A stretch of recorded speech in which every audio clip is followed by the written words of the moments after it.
Welcome back, everyone, to another week of Ramban ala Parsha. This week we have the schus of reading two parshiot, Matot and Masei. And there's tons of sort of discrete stories that I hope we get a chance to talk about. There's a whole range of things. It starts with the strange parsha of Nedarim and how you may fare and matir Nedarim. It goes on to Klei Midyan and how you machshir those kelim. The story of Bnei Gad and Bnei Reuven and Tanai Kafel. That's interesting. The Matot, obviously at the beginning of Masei. And then inheriting Eretz Israel. Is it a mitzvah? Is it not a mitzvah? Let's try to cover as many of those topics as we can. Let's start with the beginning. Okay, the Torah begins Matos with Vayidaber Moshe el Roshei Matot livnei Yisrael lemor zeh hadavar asher tziva Hashem ish ki yidor neder laHashem o hishava shivua le'asor isar al nafsho lo yachel devaro k'chol hayotze mipiv ya'aseh. So the Ramban, like other Mefarshim, will have to relate to where's the part of Vayidaber Hashem al Moshe lemor, right? What does it mean Vayidaber Moshe el Roshei Matot? So he has to deal with that, but he has to deal more importantly, I think, with the broader question of the place of Nedarim in our lives. And Chazal and in the Gemaros, there are clearly two different views, whether a person should take a neder at all, or whether a person is much better off from refraining from a neder. That's a machlokes Tanaim.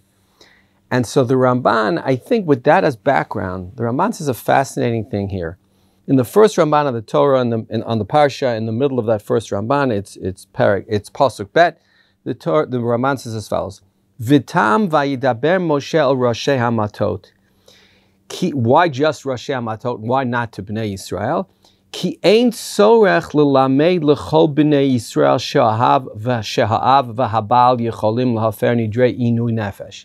There's no need to tell all of Klal Yisrael that the father of a ketana, that the husband can be matir neder or mefer neder. And he says, V'ulai tzarich laha'alim eila ha'chukim mehem shalo yinhagu kalod rosh b'nedarim. I said it couldn't be, in addition to you don't need to know, says the Ramban, it's important to not publicize this halacha because it leads to, a minimization, it leads to disrespecting. Okay, I made a neder, but now somebody's going to be made for that neder for me. The Ramban thinks it might be better if people didn't know that, which again speaks to the view of Nedarim in general. Aval lechachmei Yisrael Rashei shivtehem limed hamishpat.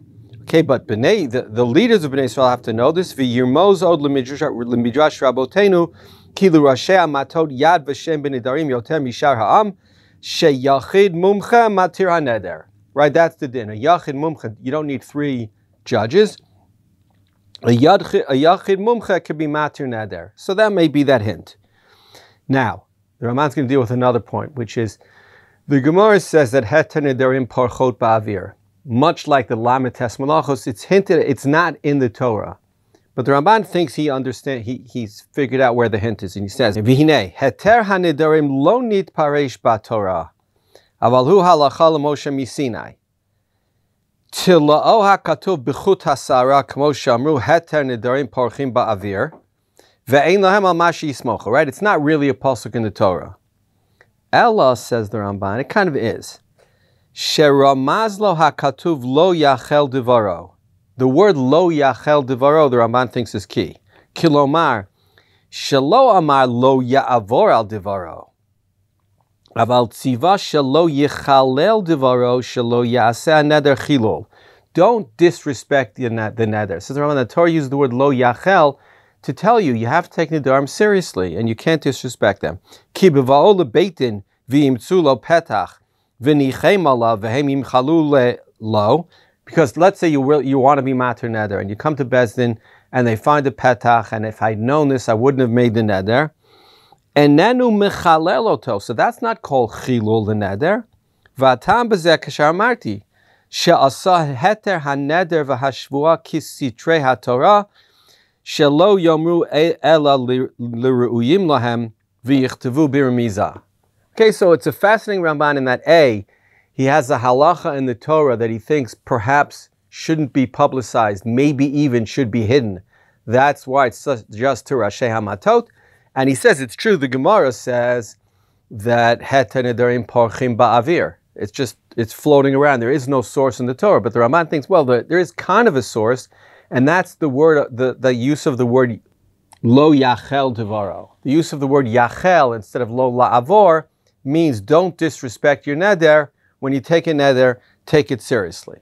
Okay, one more quick Ramban on Nedarim. So I think it's related to what we just discussed. The Torah tells us later on in Pasuk Tezayin,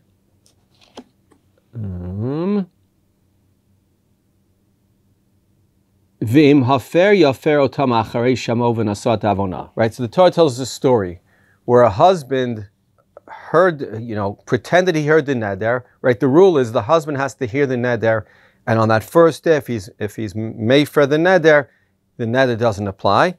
But if he doesn't do it that first day, he's missed his chance, and the neder applies.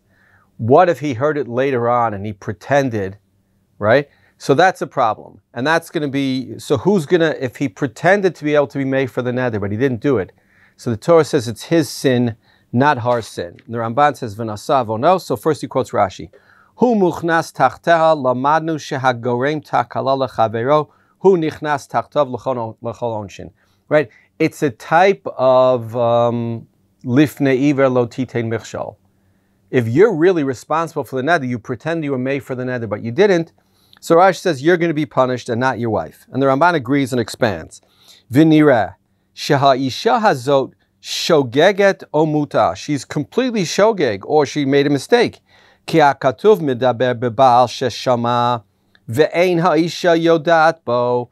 She doesn't know if the husband heard or not. Va'achar zman hefer. Afterwards, days later, he's made for the neder.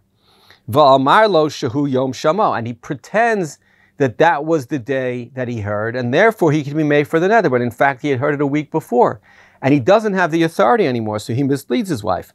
V'limdunu hakatuv shnei dvarim. One, shehabal nosei avon kiluhu neder. V'yichel dvaro. It's the husband's aveira as if he violated the neder. More than that, v'shehi pitura ein aleha me'onesh hashgagot klal. It's not a shogeg for her. She doesn't have to bring a chatas because she made a mistake. It's not her avera at all. The husband misled her.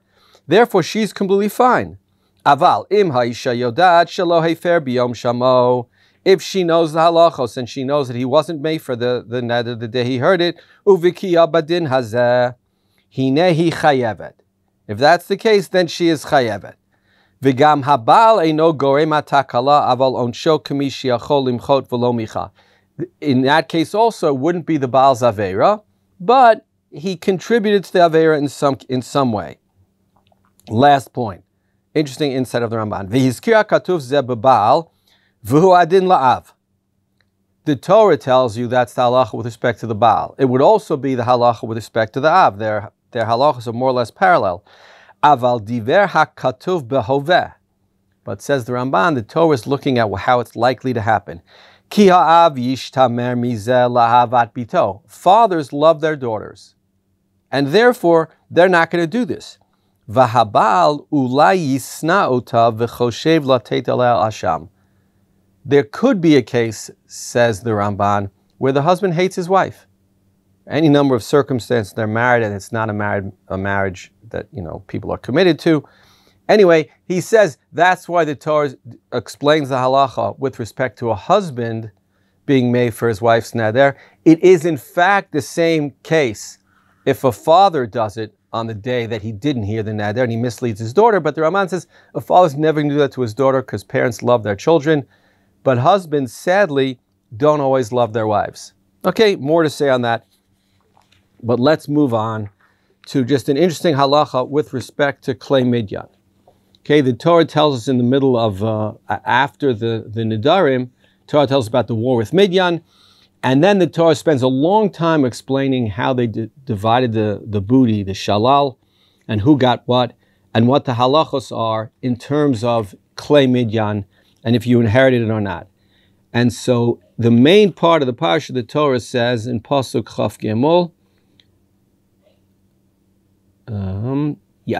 Kol davar sheyavo bo'esh taviru bo'esh v'taher. Anything that was used on a fire, needs a fire to be metaharet, kibolo kach polto, ach b'mei nida yitchata, v'chol asher lo yavo bo eish taviru b'mayim.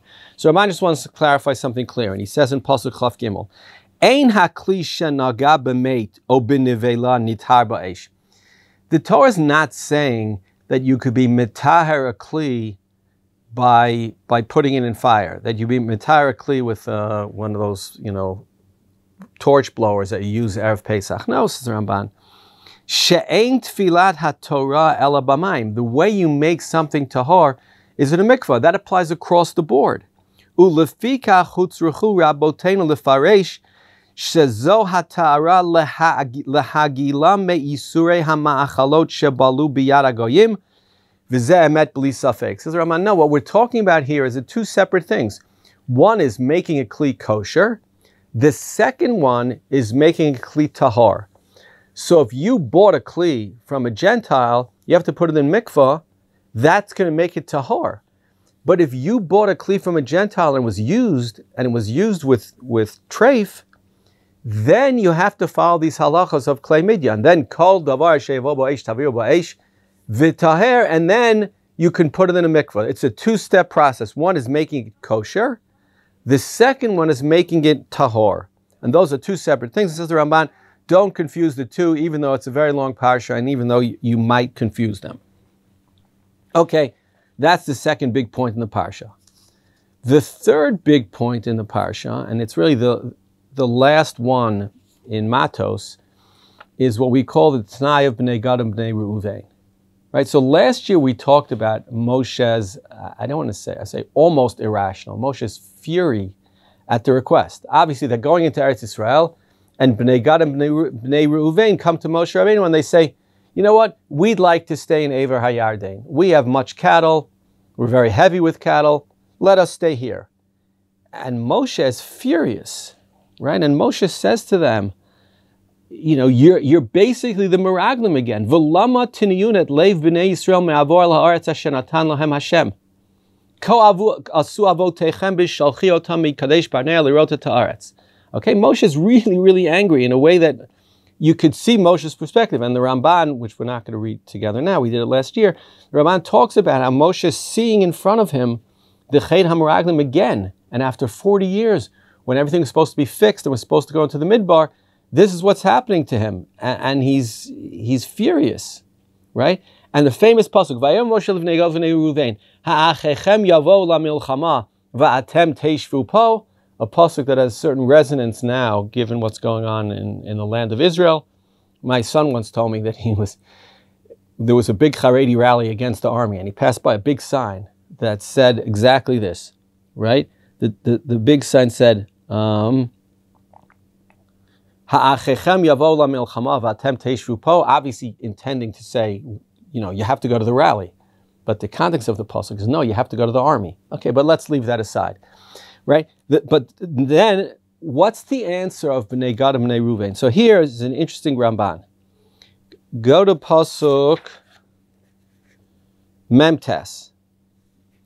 And here you have Bnei Gad and Bnei Reuven making a deal with Moshe Rabbeinu. And they say as follows. Says the Torah, Vaya'anu b'nei Gad uvnei Reuven lemor, Eit asher diber Hashem al avodecha kein na'aseh. Nachnu na'avor chalutzim lifnei Hashem eretz Canaan v'itanu achuzat nachalatenu me'ever le'yarden.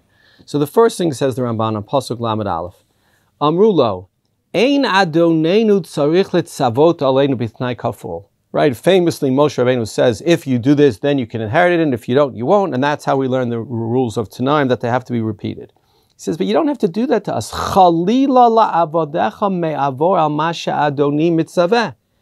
Ki heim divrei Hashem. V'lo na'avor al mitzvato. We're not going to violate the commandment of HaKadosh Baruch Hu. V'zeh ta'am asher diber Hashem ki mitchila amru ka'asher adoni mitzaveh. Bnei Gad and Bnei Reuven are offended. They basically say to Moshe Rabbeinu, you're assuming the worst about us, and that's not fair. It's true we want to live in Ever HaYarden, and that's a whole different discussion. Who would have lived in Ever HaYarden if Bnei Gad and Bnei Reuven hadn't volunteered, quote unquote? Was it bad that they did so? How did Chatzi Shevet Menashe get involved? So the next Ramban says, V'lachatzi Shevet Menashe ben Yosef. All of a sudden they show up at the end of the story. So he says, Mitchila lo ba'u lefanav Shevet Menashe. They weren't part of this. Aval kasher chilei ka'aretz lishnei hashvatim. When he said, okay, Bnei Gad and Bnei Reuven could get Ever HaYarden, Ra'ah shehi eretz gedola yoter min hara'ui lahem.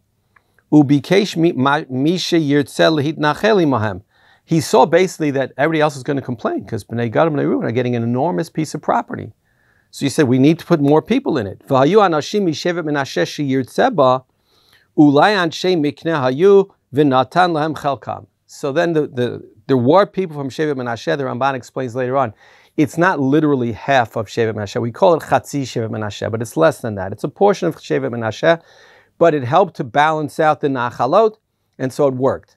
So really, when you go through the story, he says, Bnei Gad were the real movers. They were brave people. They were not afraid of going into Eretz Israel and fighting on behalf of Bnei Israel. They were the big movers. Reuven usually gets mentioned first in the pasuk because he gets respect, because he's the Bechor. And Chatzi Shevet Menashe, they come at the very, very end. They weren't part of the story. They weren't part of the negotiation. They were just, Moshe realized he needed more people in Ever HaYarden, so they volunteered to be those people. I suspect that having part of a Shevet connected Ever HaYarden to Eretz Israel in a way that was helpful to Am Yisrael generally. Okay. That's it for Parshas Matos. But we still have Parshas Masei. Let's see very quickly how we can do this. Let's do this first one out loud, outside. Parshas Masei starts with the list of Masaot. It's confusing because Sefer Devarim starts with a list of Masaot also. But this, says the Ramban, are not just the list of Masaot. They're what HaKadosh Baruch Hu told Moshe Rabbeinu to write down. So first we know the Rashi. Right? Rashi says it tells the Shevach of HaKadosh Baruch Hu that over the course of 40 years, there were only 42 Masaot, and 12 were in the first year and 8 were in the last year. So it means for 38 years, it wasn't like we were being schlepped around the desert. There were 20 Masaot in 38 years, right? For the most part, we stayed put. For the most part, we weren't really punished. We just needed to wait out the Gzeira. Okay, then it could be the only Mor Nevuchim that the Ramban quotes approvingly, right? He quotes the Rambam, who says the reason why the Masaot had to be explicitly written in the Torah and the names of the places had to be explicitly written in the Torah was so that people would understand later on what an incredible miracle it was that HaKadosh Baruch Hu kept us alive in the Midbar. That all the places, says the Rambam, were not close to civilization. It wasn't like there were Bedouins who could, in theory, go to a makolet and buy things and grow things. No, we were in the heart of the desert, where it's impossible to grow anything, where there is no source for water. There was nothing like that. And we were there for 40 years. It's an amazing miracle. We lived on man. We lived miraculously. And he doesn't say this, but I think to myself, sometimes like you're reading a novel. Could happen. And there's a lot of details, and the details have to do with the geography, that have to do with the where the buildings are, what the addresses, what things look like. They don't have to do with the story. But the more details you get, the more believable the story is, the more meaningful it is. And says the Rambam, I think, in some way, the same thing about the places. We needed to know where we stayed in the Midbar to understand completely that it was a miracle. And these aren't, if you could identify the places, you would know. They're not near civilization. They're not near any sources of food or water. It was completely miraculous, and we should be grateful to HaKadosh Baruch Hu for the fact that he kept us alive for that period of time. And it reminds me, I was just talking to somebody about a sugya in Sukkah. Maybe that's really what we celebrate on Sukkos, right? There's a technical machlokas. Is it Ananei HaKavod? Is it Sukkos Mamash? But what we're really celebrating is for 38 years or for 40 years, HaKadosh Baruch Hu miraculously kept us alive in the Midbar.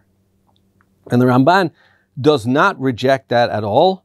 He says, V'hinei michtava masaot, this is the very end of that Ramban, V'hinei michtava masaot mitzvat Hashem hi min ha'ta'amim hanizkarim, either Rashi's right or the Rambam's right, o mizulatan inyan lo nidkala lanu sodo, or there could be some secret reason.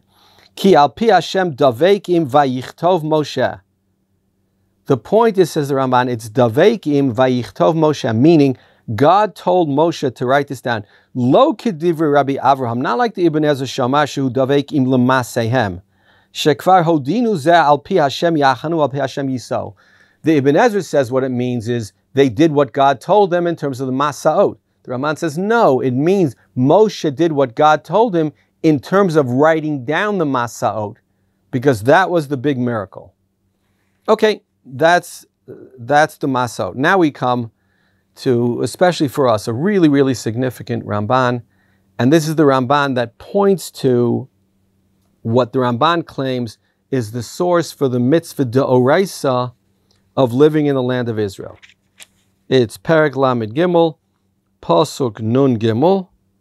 We'll read a tiny bit more than that. Daber al b'nei Yisrael v'amar lehem, ki atem ovrim et hayarden el eretz Canaan, v'horashtem et kol yoshvei haaretz mipneichem, v'ibadetem et kol maskiotam, ve'et kol tzalmei maseichotam ta'abedu, ve'et kol bamotam tashmidu, v'horashtem et haaretz v'shavtem ba, ki lachem natati et haaretz l'reshet otah.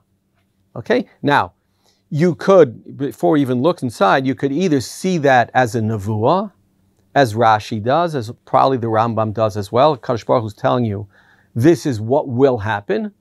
Or, says the Ramban, no, you could see it as a command. And the Ramban uses that word many times. The Ramban was well aware of the fact that the Rambam did not count Yeshivat Eretz Israel in his Taryag Mitzvos. The Ramban in Hasagat Daled, he has a section, because it's incredibly respectful, the Ramban. It's like a funny one. You say the Ramban has a section called Mitzvot Sheshachachan Harav. The Rambam forgot to count these mitzvahs. The fourth of those is the mitzvah of living in Eretz Israel. And so says the Ramban here on our parsha, in Pasuk Nun Gimel, Al da'ati zo mitzvat asehi. First of all, he says, and I think clearly he knows, he had written the Hasagot on the Rambam shortly before he completed his Perish al Torah. I think he was well aware when he said definitively it's a mitzvah say that he's disagreeing with the Rambam. Yitzaveh otam sheyeshvu ba'aretz v'yirshu otah kihu nitana lahem v'lo yimasu b'nachalat Hashem. No, we're not allowed to reject HaKadosh Baruch Hu. He commands us so. Ve'ilu ya'alu al da'atchem lalechet v'lichposh eretz shinar o eretz ashur v'zulatan u'lidyashev sham ya'avru al mitzvat Hashem. Says the Ramban in our language, if you choose to live in Uganda, you're being mevatel the mitzvah saseh of Yishuv Eretz Israel. Umashi fligu raboteinu b'mitzvat hayeshiva b'Eretz Israel v'she'asur lotzeit mimenu v'yadunu kimoredet. Right, the Gemara says that he wrote sa, v'hu lo wrote sa, or the reverse. Anybody who refuses to move to Eretz Israel when his spouse wants to is a mored or a moredet. Okay. Ki akatuv hazeh, again he says, he mitzvat aseh. V'yachzir ha-mitzvah zot b'mekomot rabim, bo'u u'rshua ta'aretz, etc. Okay? The Ramban says this, and it reminds me, even though we don't normally do this, this week is the 14th yahrzeit of Moreinu Harav Amital Zatzal, and the new sefer that came out of his Ma'amarim, called La'olam Yehei Adam, has a section that this reminded me of. Rav Amital says, I'll quote from it, it's page 135. Be'enei Talmidav shel Rav Tzvi Yehuda Zecher Tzaddik Livracha, the son of the original Rav Kook, hafach inyan Eretz Yisrael lemerkaz haideologia hatzionit. This mitzvah became the center point of religious Zionism. Tzionut lahashkafato mitbatet b'kiyum hamitzvah harivi'it she'osif haraman l'sefer hamitzvot shel harambam hachiyuv lichbosh et haaretz. Right, everything is tied to this mitzvah. Asaper lachem sipur katzar kidei lahadgim ad heichan hadvarim magiim. Rav Amital then tells a story. He talked that there was some weekend for people, for advocates of Aliyah, and he came there and he spoke, and at the end of the weekend, he asked them, what did you learn? B'siyum ha-seminar sha'alti et hashlichim, ma him lamdu? Ve'im anu shahochichu lahem sheyesh mitzvah la'alot la'aretz. Amarti lahem, quote, Ba'artzot habrit yeshnam gidolei Torah rabim, Hagrid Soloveitchik of Moshe Feinstein, Ha'admon Mechabad, etc., etc. Ha'im yitachen she'af echad mehem eino yodea halacha? That they're all mevatel mitzvahs hasei min haTorah? Hem anu she'im ein mitzvah la'alot la'aretz, hem einam yodim ketzad l'shachnei Yehudim la'alot. Kiviyachol, il malei hosif Ramban l'sefer ha'mitzvot et mitzvat kibush ha'aretz, lo haya shum tzorech b'tziyunut. Right, Ramban was opposed to this, and I'll just finish with this. Yesh b'tzibur shalanu ivut machshavti. We make a mistake. Anachnu sfurim sherak ma shemitzvah chashuv. If it's in Tarag mitzvos, it matters. If it's not in Tarag mitzvos, it doesn't matter. Hayim anachnu mekayimim et mitzvat kibud av va'em ki zeh mitzvah. Right? Do I bring tea to my mother because I'm being mekayim mitzvahs? I say implicit. Ramban tells no. I do it because it's the right thing to do, because it's the moral thing to do. Harav Lichtenstein amar pam shehu lo ala la'aretz biglal mitzvat Yishuv Eretz Israel o biglal hamedrashim harabim hamesaprim b'shevach haaretz. That's not why Reuven made aliyah. Hu ala la'aretz kevan shehu hirgish shehu Yehudi v'shehu chayav lihiyot shutaf b'medinat haYehudim. And that's what Reuven really, really believed. He thinks the Ramban didn't mean to turn this into a halachic discussion. And it's obvious because the Rambam also believed in Eretz Israel. It's not as if, God forbid, the Rambam didn't count the mitzvah in the Targum mitzvah, so it wasn't of value. This comes up many, many times, and it started with the Ramban, right? The Ramban's idea of Kedoshim Tiyu, the Ramban's idea of Naval B'Shut HaTorah. The Ramban has this point all the time, which is, yes, there are mitzvahs HaTorah, but then there's the values of the Torah. This is what Ramital used to call the Ruach HaHalacha, which is just as important.